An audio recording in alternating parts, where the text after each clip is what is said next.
त्यो मेरा घरमा कति पैसा थियो, कति चाहिँ विदेशी पैसा थियो भनेर मैले पुलिसमा दर्ज गरेँ। मेरो त्यो पनि खोजी गरेर राज्यले भन्छ। जहाँसम्म यहाँ उडाएर फोटो खिचिया थियो त्यो म यही घरमा बसेर हेरिरहेको छु। मैले दसैँका लागि ल्याएर राखेको पैसा थियो, 3टा दसैँ अगाडि केही पैसा नयाँ नोटहरू 20का 50का थियो। त्यसका एक एकवटा बन्डिल ल्याएर यहाँ फुर्र उडाएर सँगसँगै फोटो खिचिराखेको थियो। यो प्लानमा थियो, चरित्र हत्या गर्नलाई प्लान गरियो। तपाईँहरूलाई लाग्छ दीपक खड्कासँग 2-4 लाख पैसा नहुन सक्छ भने तपाईँहरू विश्वास गर्नुहुन्छ?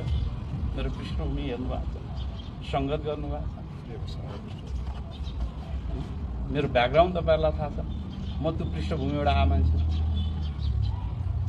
र मेरो जे संरचना छ नि व्यावसायिक संरचना हो। मन्त्री हुनु राजनीति गर्नुभन्दा पहिले त आएको संरचना